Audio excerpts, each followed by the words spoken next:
Saudara. Bapak Saudara, boleh tengok kanan kirinya bilang dulu Merry Christmas. I know it's earlier, masih terlalu awal gitu ya, tapi Merry Christmas. Merry Christmas itu adalah bisa dibilang the most wonderful time of the year. Apa tuh artinya? Artinya musim yang selalu dinanti gitu ya. Benar nggak Bapak Ibu?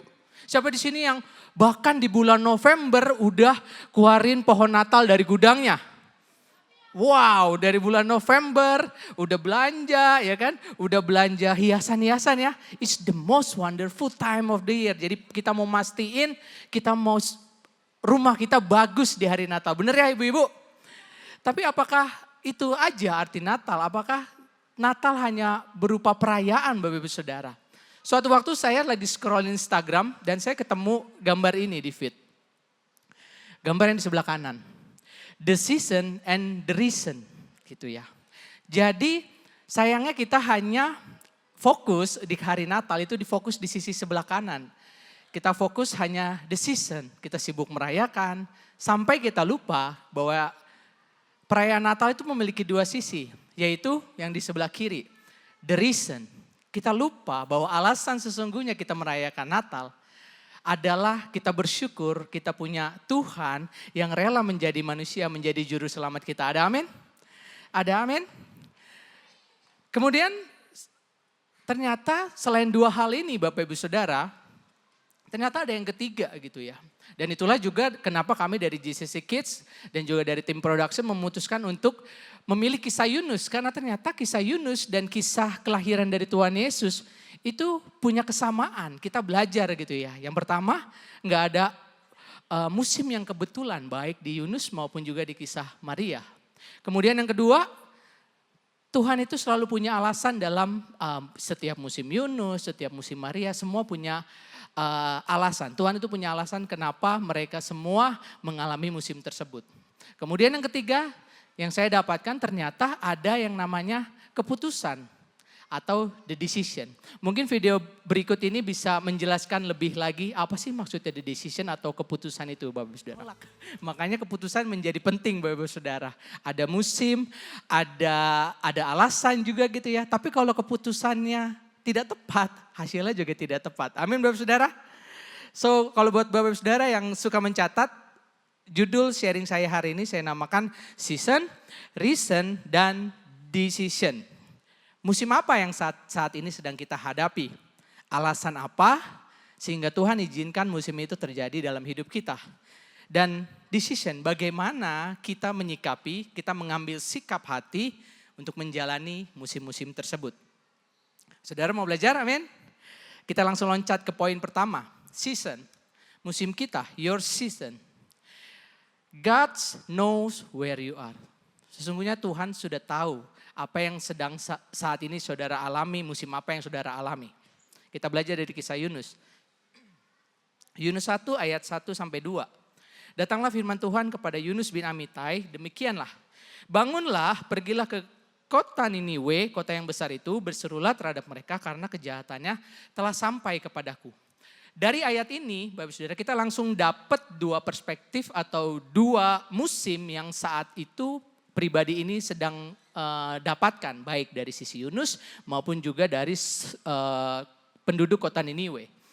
Yang pertama ada kata bangunlah, Tuhan bilang kepada Yunus, bangunlah. Itu artinya si Yunus pada saat itu dia memiliki musim yang santai gitu. Maka tadi di drama digambarkan damainya gitu. Itu bukan kita bikin asal-asalan karena kita mau capture musimnya Yunus itu sedang damai.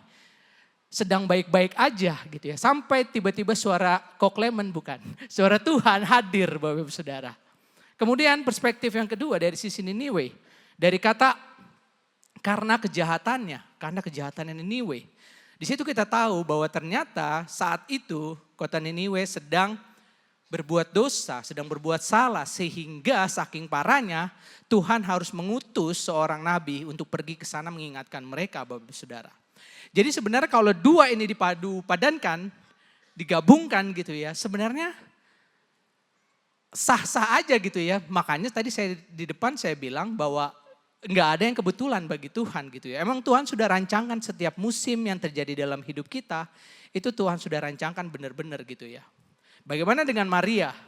Maria juga sama, ketika malaikat Tuhan hadir, saat itu dia dan Yusuf itu masih bertunangan ya, saudara. Mereka belum menikah, mereka masih bertunangan, mereka masih nyaman, hubungan mereka baik-baik saja gitu ya. Sampai suatu malam malaikat datang kepada Maria gitu ya. Di dalam Lukas 1, 28, 30, tiba-tiba malaikat Tuhan dan datang kepada Maria, dan Maria, ditulis, Maria terkejut mendengar perkataannya si malaikat. Kemudian malaikatnya bilang, jangan takut hai Maria, sebab engkau beroleh kasih karunia di hadapan Allah. Jadi saat itu Maria lagi nyaman, mungkin di kamar sedang tidur, tiba-tiba datang malaikat, engkau akan mengandung sang juru selamat gitu ya. Kaget dia. Makanya di sini persamaannya antara Yunus dan juga kisah Maria, mereka sama-sama mengalami transisi musim.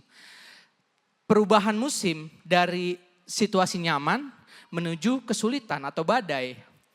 Dari kebahagiaan menuju kepada penderitaan. Karena tadi seperti di drama Yunus kena badai. Dari kepastian menjadi ketidakpastian atau keraguan Bapak Ibu Saudara. So bagaimana dengan musim Bapak Ibu Saudara sekalian? Mungkin banyak daripada kita, puji Tuhan Kak Daniel, kita sedang musim menuai. Kita sedang banyak berkat, puji Tuhan. Tapi gak sedikit daripada kita saat ini mungkin sedang di musim menabur. Kita capai bekerja mungkin gitu ya. Atau bahkan ada daripada kita mungkin saat ini sedang musim kering. Kayaknya kok Tuhan saya gak maju-maju gitu ya. Kok begini-begini aja gitu ya Bapak Saudara. Tapi pesan firman Tuhan hari ini berkata, apapun musim yang saat ini saudara alami, sama seperti si malaikat memberitahukan Maria, janganlah takut sebab engkau beroleh kasih karunia. Boleh colek kanan kirinya bilang, janganlah takut. Jadi Natal Bapak Saudara sebenarnya enggak hanya sekedar kita merayakan, tapi haruslah setiap kita menjadikan hari Natal hari di mana kita harus bersyukur. Karena kita sadar di hari Natal, musim apapun yang terjadi dalam hidup kita, kita tahu Tuhan beserta kita. Boleh berikan tepuk tangan buat Tuhan Yesus kita yang baik, yang selalu ada di dalam hidup kita. Itu tadi Maria. Bagaimana dengan si Yunus gitu ya? Apakah Yunus juga dikasih kekuatan oleh malaikat? Sayangnya enggak Bapak Ibu Saudara. Dari ayat 4, Yunus 1 ayat 4 dan Yunus 1 ayat 17 kita langsung tahu. Tetapi Tuhan menurunkan angin ribut. Terjadilah badai besar, bahkan kapal yang ditumpangi Yunus hampir hancur. Nggak berhenti di situ. Tuhan kasih ketika Yunus dilempar ke dalam lautan, datang seekor ikan besar yang menelan Yunus. Dan nggak berhenti di situ, setelah dia dilempar dan dia dimakan ikan, dia harus tinggal di dalam perut ikan berapa hari? 3 hari, nggak ketipu. So, nggak ada tuh apa yang dikatakan malaikat atau Tuhan kemarin itu nggak terjadi kepada Yunus gitu ya. Karena Yunus nggak hanya kena badai, malah kena bertubi-tubi gitu ya Bapak Saudara. Tapi apakah itu artinya Tuhan kita jahat? Balik lagi ke poin kedua Bapak Saudara, bahwa Tuhan selalu punya alasan. Sama-sama bilang Tuhan selalu punya alasan. Maka sampailah kita ke poin kedua bahwa Tuhan selalu punya alasan. There is always a purpose behind decision. Selalu ada alasan di setiap musim hidup kita. Kalau Tuhan izinkan musim hidup kita sampai saat ini, detik ini gitu ya, itu pasti karena ada alasannya Bapak Saudara. Di ayat 3 kita mundur sedikit ya. Apa sih alasan Tuhan kalau gitu kasih pencobaan bertubi-tubi seolah-olah kepada Yunus gitu ya. Kita mundur sedikit ke ayat 3. Tetapi Yunus bersiap melarikan diri ke Tarsis. Disuruh ke Niniwe malah pergi ke Tarsis. Jauh dari hadapan Tuhan. Bahkan dia rela mengeluarkan biaya sendiri dari kantongnya. Jauh dari Tuhan Bapak Saudara. Dari ayat ini kita lihat ada upaya yang dilakukan Yunus untuk berlari. Seolah-olah dia kabur Bapak Saudara dari tujuan Tuhan. Kemudian ketika saya membaca ini seolah-olah Tuhan tuh mengirim pesan Bapak Saudara. Bagaimana jika yang dilakukan Tuhan, badai yang datang itu bukan bermaksud untuk menghukum Yunus. Bagaimana jika ternyata badai yang dikirim Tuhan adalah cara Tuhan untuk membuat Yunus berpindah arah. Karena arah yang dia tuju itu menjauhi Tuhan. Bapak Saudara mungkin sering tahu ya, dapat informasi bahwa dari titik pelabuhan yang Yunus pergi, dari titik Yafo menuju ke Tarsis, itu jaraknya lebih dari 4.000 kilometer. Sedangkan kalau dari Yafo ke Niniwe itu jaraknya 885. Jadi kurang lebih 4 sampai 5 kali lipat Bapak Ibu Saudara. Jadi ternyata badai yang dikirim Tuhan itu bukanlah suatu penghukuman, tapi semacam rem mendadak gitu ya. Balik. Jadi pesan Tuhan buat saudara, buat Bapak Ibu Saudara yang mungkin saat-saat ini sedang merasa jauh daripada Tuhan. Seolah-olah Bapak Ibu Saudara sedang melarikan diri daripada Tuhan. Bapak Ibu Saudara mungkin, saya sudah gak butuh Tuhan.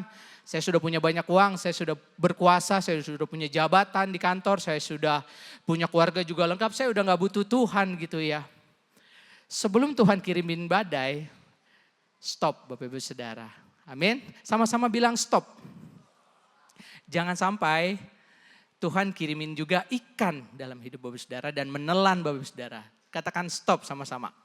Stop. Itu tadi alasan kenapa Tuhan kasih badai sama Yunus. Kemudian alasan Tuhan mengizinkan Yunus dimakan ikan apa kira-kira? Gak tahu ya. Oke. Sama, keadaannya juga gak tahu tadinya gitu ya. Kemudian Bapak Saudara tahu gak? Ternyata Tuhan Yesus gitu ya, Tuhan Yesus pernah mention nama Yunus gitu ya dalam suatu kitab gitu ya. Ketika dia ketemu sama orang Farisi gitu ya. Orang Farisi ketika itu melihat mujizat Tuhan segala macam dan dia ketemu Tuhan Yesus sudah bilang, "Coba kasih kami tanda," gitu ya. Yohanes 3 lengkap. Matius 12 ayat 39 sampai 40 gitu ya. Ketika Tuhan Yesus dimintain tanda gitu ya, Tuhan Yesus jawab, "Tetapi kepada mereka tidak akan diberikan tanda selain tanda Nabi Yunus. Sebab seperti Yunus tinggal di dalam perut ikan 3 hari 3 malam." Ini Tuhan Yesus yang bilang. Seperti Yunus tinggal di dalam perut ikan 3 hari 3 malam, demikian juga anak manusia. Anak manusia di sini bicara siapa? Tuhan Yesus itu sendiri akan tinggal di dalam rahim bumi 3 hari 3 malam. Jadi Tuhan Yesus mencoba menyamakan situasi Yunus yang di dalam perut ikan dengan nantinya Tuhan Yesus mati dan harus tinggal di dalam maut selama 3 hari. Tapi yang unik Tuhan Yesus pakai kata-kata rahim bumi. Sedangkan si Yunus di perut ikan. Saya belum ketemu nih persamaannya apa gitu ya. Saya bingung kenapa Tuhan seolah menyamakan itu, peristiwa itu ya. Kemudian saya coba cari tahu. Kemudian saya mendarat di satu ayat di Yohanes 3 ayat Yohanes pasal 3 ayat 3 sampai 4. Saat itu Tuhan Yesus ketemu sama Nikodemus. Dan sama Nikodemus juga saat itu mencoba bertanya kepada Tuhan, "Tolong beri aku tanda bahwa kamu ini memang Sang Mesias," gitu ya. Tuhan Yesus menjawab ketika mereka bertemu dan mereka berbicara. Yesus menjawab katanya, "Aku berkata kepadamu sesungguhnya jika seorang tidak dilahirkan kembali, ia gak dapat melihat kerajaan Allah." Si Nikodemus bingung, maksudnya gimana dilahirin kembali? Makanya ditulis ayatnya, bagaimanakah mungkin seorang dilahirkan kalau ia sudah tua? Karena pada saat itu Nikodemus sudah tua. Bagaimana mungkin dia bisa lahir kembali karena dia sudah tua? Bahkan dengan polos ya dia tanya, dapatkah ia masuk ke dalam rahim ibunya dan dilahirkan lagi? Literally, lahir kembali dari rahim ibunya gitu ya. Ternyata konteks waktu saat itu Tuhan berbicara tentang bagaimana Tuhan Yesus menjelaskan bahwa betapa pentingnya untuk setiap kita yang mau diselamatkan untuk bisa lahir kembali. So lahir kembali berbicara tentang proses pertobatan. Sama-sama bilang pertobatan.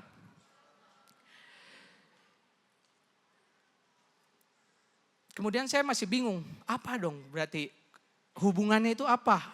Perut ikan, rahim ibu. Saya belum ketemu gitu ya. Ketika baca itu pun Tuhan bilang, itulah persamaannya. Itu kan kamu sudah tanya-tanya itu artinya apa? Ya ini baca ayat ini. Tapi saya belum nangkep.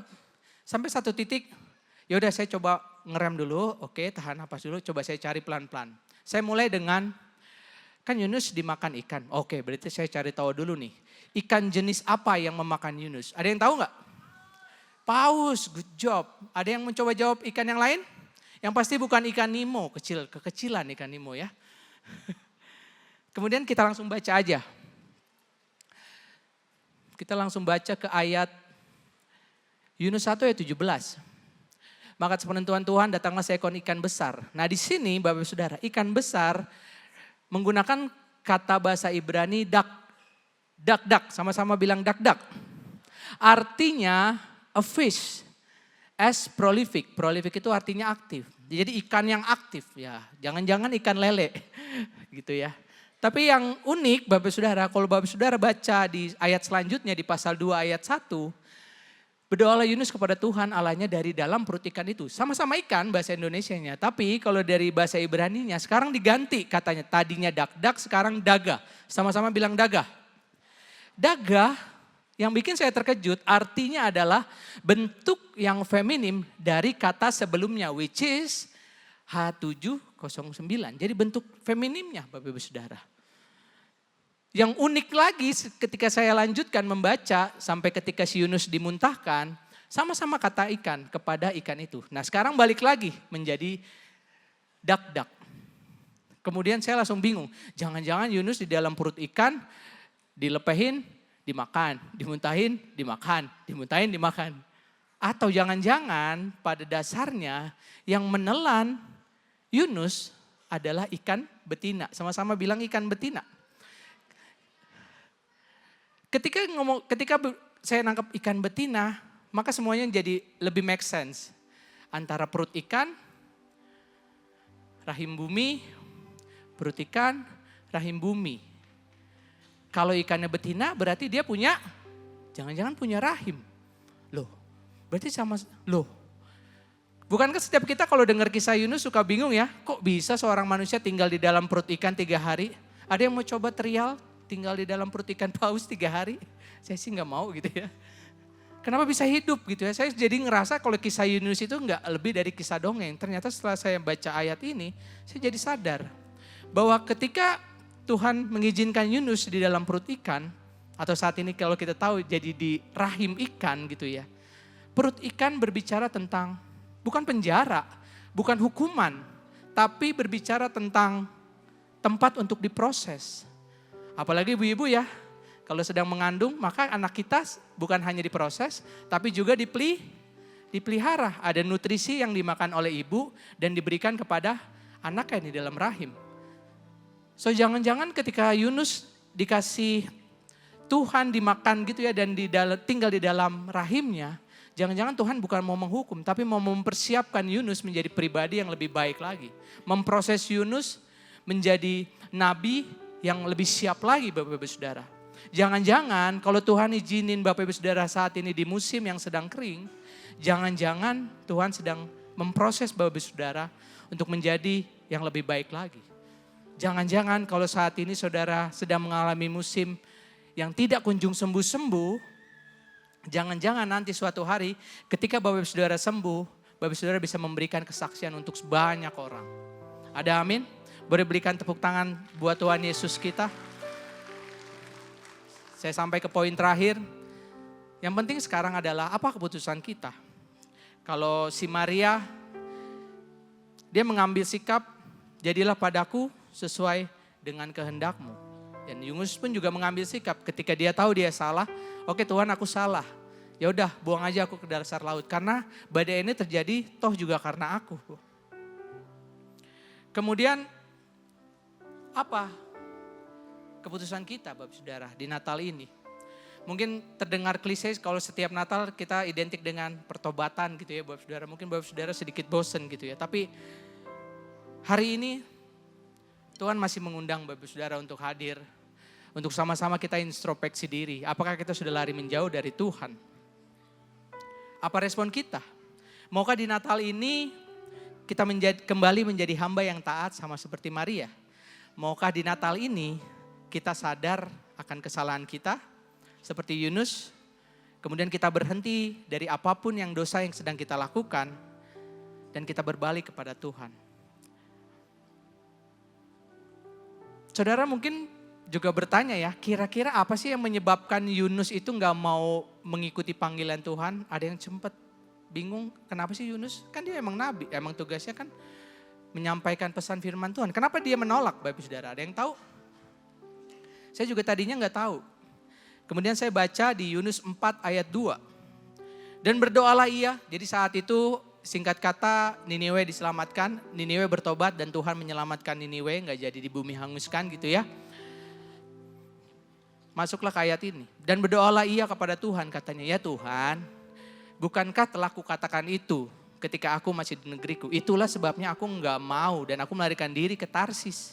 Sebab aku tahu bahwa engkaulah Allah yang pengasih dan penyayang, yang panjang sabar dan berlimpah kasih serta setia serta yang menyesal karena malapetaka yang hendak didatangkannya. Ketika saya baca ini saya dapat impresi begini Bapak Saudara. Yunus nolak bukan karena dia orang yang rebel, bukan karena dia orang yang gak mau taat gitu ya. Tapi Yunus tahu persis. Karena sifat Tuhan pasti ujung-ujungnya mau Niniwe berbuat salah seperti apapun. Tuhan pasti panjang sabar dan berlimpah kasih setia. Masalahnya sama seperti Yunus yang tahu sifat Tuhan, Yunus juga tahu sifat dari orang-orang Niniwe yang begitu jahat. Ini nih penduduknya udah jahat banget gitu ya. Makanya kalau Tuhan ngampunin mereka, gimana Tuhan gitu loh. Ini tuh mereka tuh jahat banget, Tuhan tuh jangan ngampunin mereka.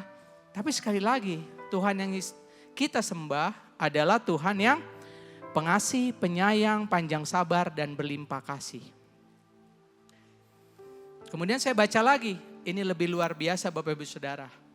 Ini ayat ini mari kita baca seolah-olah kita sedang membaca surat cinta ya Bapak Ibu Saudara. Karena ini benar-benar surat cintanya Tuhan buat Niniwe, buat saya, buat Bapak Ibu Saudara. Jadi saat itu Yunus protes, dia masih ngedumel gitu ya. Karena waktu itu Tuhan izinin ada tumbuhan jarak gitu yang melindungi dia dari panas, tapi tumbuhan jarak itu pun diambil Tuhan. Dia protes, Tuhan pohon jarak aja kamu ambil, giliran Niniwe dibelain, diampunin gitu ya. Lihat jawaban Tuhan. Bacanya seperti lagi baca surat cinta. Bagaimana tidak aku akan sayang kepada Niniwe. Kota yang besar itu, bahkan didetailin, berpenduduk lebih dari 120.000 orang. Wah indah banget Tuhan. Lebih didetailin lagi. Yang semuanya, enggak satu, enggak dua, tapi semuanya warganya enggak tahu membedakan tangan kanan dari tangan kiri. Ada yang enggak tahu tangan kanan mana tangan kiri? Setiap orang dewasa, oh adik kita juga tahu. Dengan ternaknya yang banyak. Ini maksudnya udah enggak tahu tangan kanan tangan kiri, mereka punya ternak, mereka enggak tahu jumlahnya berapa Bapak Saudara. Sebegitu detail. Di sini Tuhan bilang, Tuhan tuh sayang sama kamu. Bahkan di tengah kebingungan kamu. Bahkan di tengah kekecewaan kamu. Bahkan di saat kamu gak tahu membedakan tangan kanan, tangan kiri. Gak tahu membedakan mana yang salah, mana yang benar. Aku nyontek aja lah. Dari 10 soal 2 deh Tuhan. Kan dosa kecil. Gak tahu membedakan mana yang benar, mana yang salah. Aku korupsi dikit aja dari kantor. Gak ketahuan lah bonnya.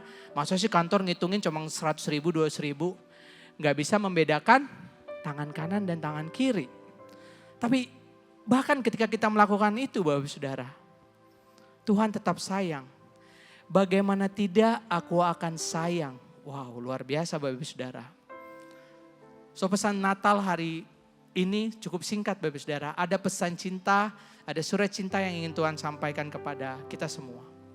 Bagaimana tidak aku akan sayang kepada jemaat JCC yang datang setiap hari Minggu di jam 3 sore walaupun sudah sore-sore tapi tetap setia hadir. Mungkin juga di luar hujan tapi tetap hadir.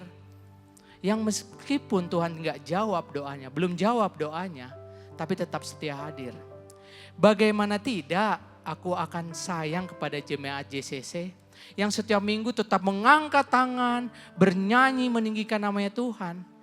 Bahkan ketika masih sakit, masih belum ada promosi dalam hidupnya. Anaknya mungkin gak pulang, suaminya mungkin gak pulang.